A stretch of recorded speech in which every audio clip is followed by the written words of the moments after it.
Hi guys, this is Chris Frosin, and I'm talking. This is the follow-up video to the sneak peek that I did about the macro inverter rig. We've got just very quickly show you the setup and how it works. We had, if you remember, the inverter ring, which is still in my bag. Popped it back away, try and keep things nice and tidy. We've got the inverter ring, which is here. It's a Nikon BR2A, and that is very simple. It's a really nice piece of kit, and very straightforward.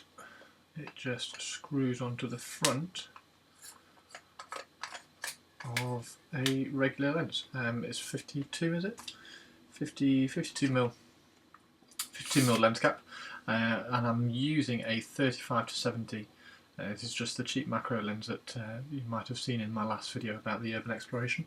It's a very cheap lens which I picked up for, I think it was £10, what's that, about $20 and you get the most magnification, because obviously you're putting it on the other way around. You get the most magnification the wider the lens is set to. So rather than setting it to 70, set it to 35, and then you get more magnification on the photo. So if we very quickly just run into Lightroom, and then I can talk a little bit better about settings and what happens. So we've got all the photos here, and all I did was just selected all the photos and I added them into a quick collection here. And let's see if we can find the setup.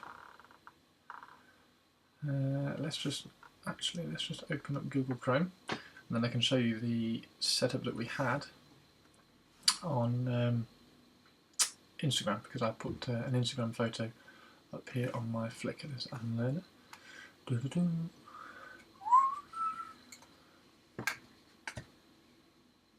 we go. Okay, so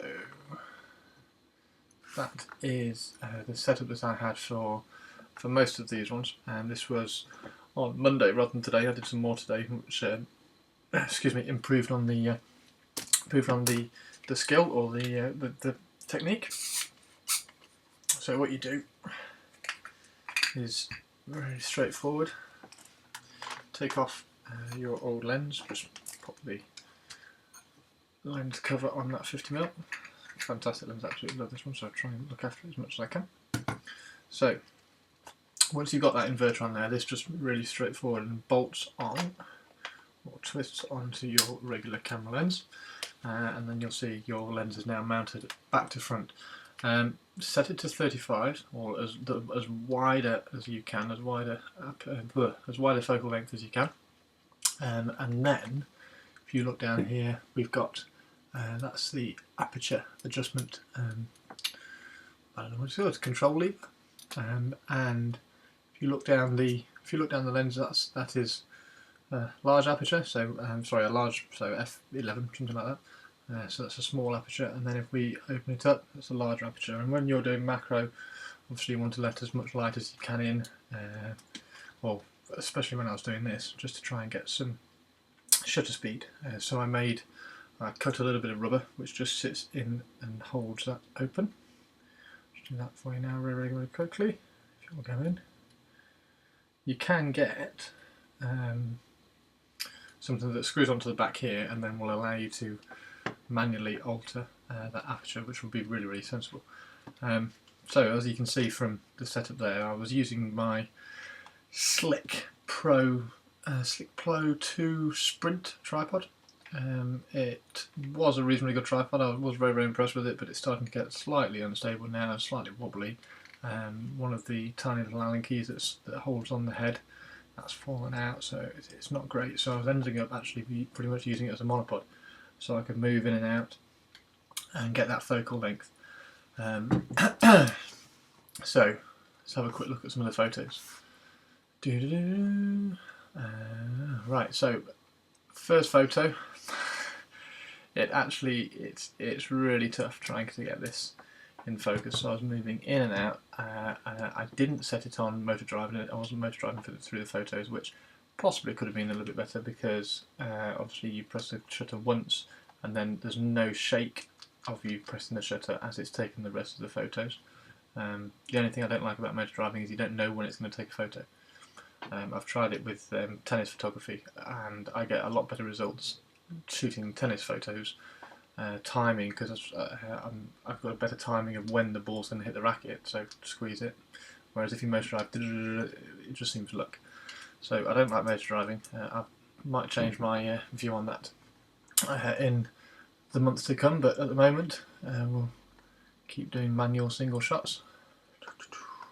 So as we shoot through here, you'll see I've already taken 10 photos and I haven't got one in focus yet. The focal distance and the depth of field is so small, it's tough to get, and then we're starting to get some of these now in focus. This is tennis racket string, as we mentioned in the last video, and I had put frost on it, just dragged it through the grass, and held it up to try and get some frost on it, but it just thawed so quickly because I think the string was warm, so that didn't really work. So if we just scan through, let's go. You'll notice along here I have marked all these as 1, 1, 1, 1, 1, 1 star, 1 star, 1 star, so I can quickly find some of the 4 and 5 stars, and it is literally this far through. I actually just quite like the bokeh on that one, and the sun's catching the spots, drops. This is the tree that, if you remember looking back on this, so that's the tree there, and you're getting the reflection. Let's just minimise that again. You get the reflection of the tree in that droplet. Keep going, keep going, keep going, and then we're starting to find these are all completely unedited at the moment. Where are some of the 5s? Same again, same again. It's just so tough trying to find focal length. If you look at this one here, the depth of field is that big. So you've got this, you've got these tennis strings sweeping across the frame, and the depth of field is literally that big. So the settings I was using, these were shot at, it was ISO 800, yeah, ISO 800, 1/600 for a second to try and freeze some of my motion. I was shooting at, it was all the way out to 35mm, as I said before, and the aperture, I'm going to take a guess and say it was shot at aperture, this goes all the way up to f22, so I'm going to say 7 or 8, because I moved it probably halfway along the travel, so it's got all that travel across there. I probably moved it halfway, because if you take it all the way, the depth of field ends up being about 1 millimetre.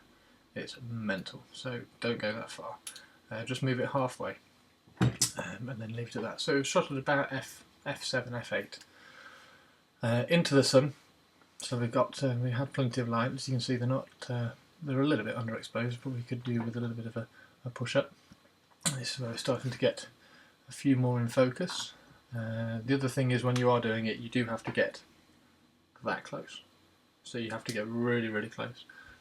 It's quite tough. If in this situation, the tennis racket string was going across, so I couldn't quite get close enough without moving the string.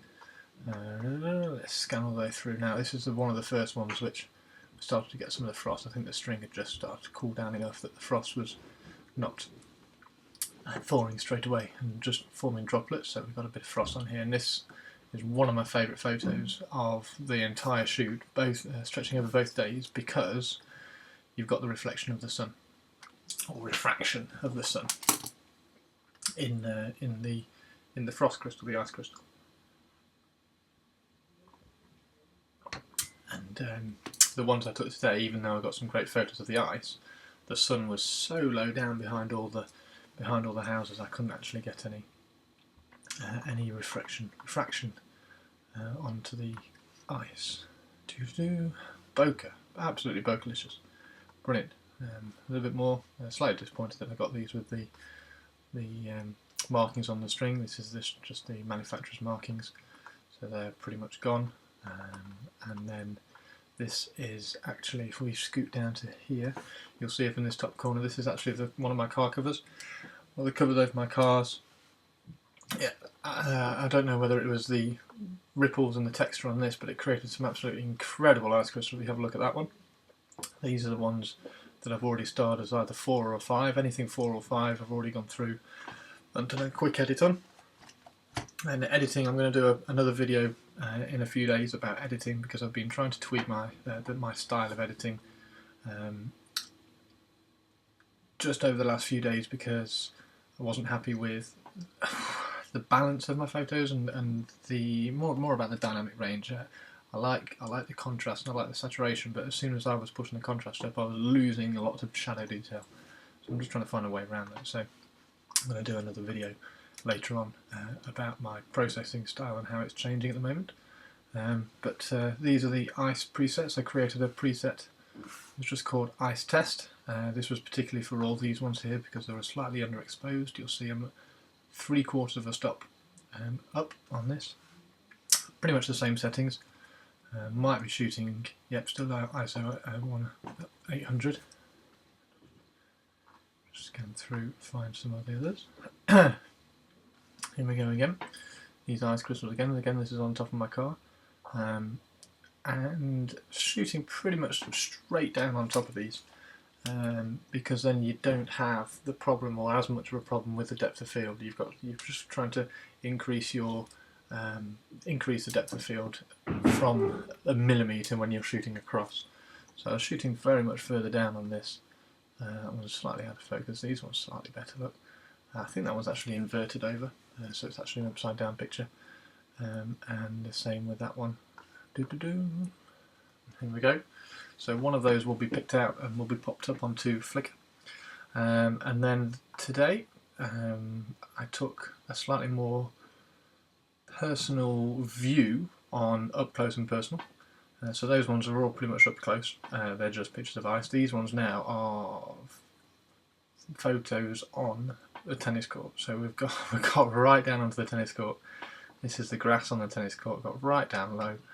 And started taking some of these photos. I'm really disappointed this one didn't come out in terms of the clarity and the focus.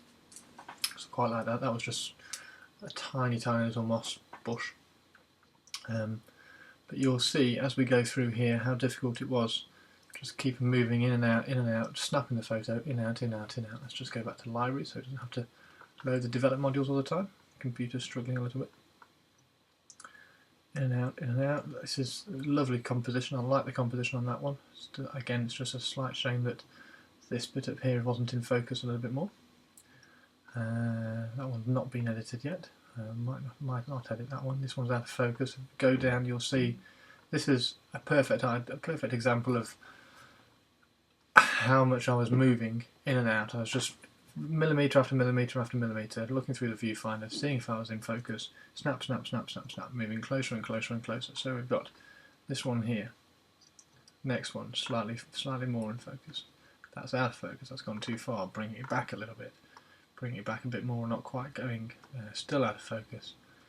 Just moving the angle a little bit, seeing if I can get that blade of grass on the same focal plane all the way through, so it wasn't moving across the focal plane. And then the last one, very, very nearly in focus. I have dropped an edit on that one. I'm still not particularly happy. And one thing I have been noticing, if you drop the exposure right down, the ice crystals really come out. The actual detail in the ice crystals really come out if you drop the exposure, which is a shame, because the whole photo does now look underexposed. So I'm slightly at 6 of 1/2 dozen other what to do. Do I drop this down? Do I drop the exposure down to bring out the detail in the ice crystals? Because that looks amazing. Or do you keep it pumped up to keep the detail in the actual photo? Not decided yet. I'm tempted to drop this exposure down just to bring out the detail in the ice crystals. After all, they are the focus of the photo. So let's carry on anyway. Have another look slightly further down. The last couple of photos from lying on the grass on the tennis court. We've got these ones here. Again, that one's slightly lucky there that I was able to get 2 blades of grass on the same focal plane there. I do like that photo. Again, slightly annoyed that they're not quite sharp enough. Try to rectify that with these 3. Look, 1, 2, 3, and the last one, bang, in focus. Just moving that camera around a little bit as well as I was going, trying to get the right focal plane, and then that grass having that grass running through the focal plane rather than running across it, so there was only a tiny bit of the grass in focus. Trying to get that all along that same focal plane, which I think worked quite well. It's a nice end result there. Last trick that I did today was last night before I went to bed. I dropped one of my tennis balls. This tennis ball. I dropped one of the tennis balls. It was a Wilson US Open tennis ball. I dropped it out onto the tennis court, and then we started to get some of these ice crystals forming. And here we go. So this is our tennis ball with ice crystals all over it. Now this is an absolute nightmare to A, photograph, and B, process. I need to have another go at this. A, because it was fascinating to do, and B, because it's really tough. If you look at the lighting on this, again, it's overexposed. If I pull that back, look at that. Look at the details coming out in the ice. I did speak to one of my friends who has been doing some product shots for her husband's company, and she was taking photos of ice. It was a drink. She was taking a photo of a drink with ice cubes in it. And she said, actually, the ice cubes aren't ice cubes, they're glass cubes, because you cannot photo ice. I was like, oh, okay, I didn't realise that. And then after trying this, I've just had a complete recollection of that conversation, and realising that it is really tough to actually photograph ice. Again, look, it's a well. Look at the histogram; it's complete giveaways, well exposed. But again, if you drop the exposure down, look at the detail coming out in the ice. So a little bit stuck in the middle on what to do on these. I love the way the strands of the tennis balls are coming out, and if we go down to some of the other ones later on as well, I think this one in particular, the strands of the tennis balls in here, and then you've got, zoom in here, you've got all the veins of the ice crystals forming, but struggling to see the actual the detail. And then the last one over here, same again. See the veins of the ice crystals. That one's not too bad in terms of exposure. I think I might use this one on the Frosin's photo website. Just drop that. I mean, that's dropped down 2/3 of a stop again. If we put it back up to exposed, look how blown out all these ice crystals seem to be. Might be something to do with the lighting. I might have to see if we can get some sunlight bouncing off in terms of, where was that one that we did on the first day? In terms of that one, because there you'll see, even again, it's still slightly underexposed. If we push that up, we'll start to lose some of the details. But maybe trying to get some of the contrast and the contours coming from that outside light source, really exaggerating the contours on that one. So something to think about for the next time. And here's the setup. So this is one of my car covers. You might have seen this picture yesterday. This is one of my car covers. That's the tennis ball that we left on. And just pretty much that's the inverted lens. We did keep the lens cap on. Obviously not when shooting, but for this photo, just in case I was dropping it, I wasn't being very vigilant about keeping it away from the ice. So just making sure I have the lens cap on. And then the same again, just revisited these frost crystals on the tennis racket string. Very tough again. Looks in focus. Let's drop the exposure back on that one, see how much it does actually bring out. Not so much that time. That was not too bad. Let's drop the exposure back again. But look how narrow that dynamic range is. So narrow. That one's not too bad. You see, if we drop this one back in particular, so this has dropped back 1 stop, 1¼ stops, and the details coming out. And then if we drop it back up to exposed, that's pretty accurately exposed.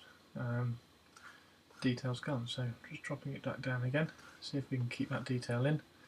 And the last one, let's just use a couple of these as an example as well. Here's one. So this is one of the ideas of keeping the ice crystal on the same focal plane if we could, because you'll see this focus point here drifts away very, very quickly into an out of focus situation over there. And the same with this one. The tip of the frost crystal in focus and then drops away out of focus very, very quickly. So it was a right challenge trying to keep it on the same focal plane, sorry, not focal length. Good fun to do, and I will have another go at some point.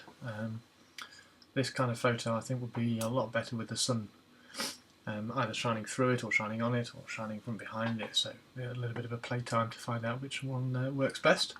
But that's for another time. Until then, I need to get a couple of these. Probably use this one because you can see the US, and I know how you guys like US Open little hints, so I'll probably use one of these photos to accompany. Where's that? See, there's a couple of grass ones which I'll probably throw up. I like those two. Need to get the processing a little bit tighter on this one. And then that last one, that first one that we took, or the one that we took off from yesterday, of this ice crystal with the sun glistening off it. So those are the ones that came up. If you do have access to an inverter, they're not very expensive. I got this one for, I think it was £10 off eBay. Came from Singapore. If you do have access to one, I urge you to have a go. Remember, the wider angle you go, the more magnification you're going to get. Other than that, very, very still on when you're taking your photo and moving in and out very, very slightly, and see how many photos you can take across that focal plane to make sure that you've got exactly the right one in place. Okay. Thank you very much, guys. Thank you for watching. Hope you enjoyed it, and keep an eye out for the final processed photos, which I'll put up on my blog, which is cf-photographs.blogspot.com. That's just my little blog explaining what I'm doing and how I'm trying to improve my photography. So that will be on there along with this video and the sneak peek video. So hopefully see you again soon. Thank you very much, guys. See you later.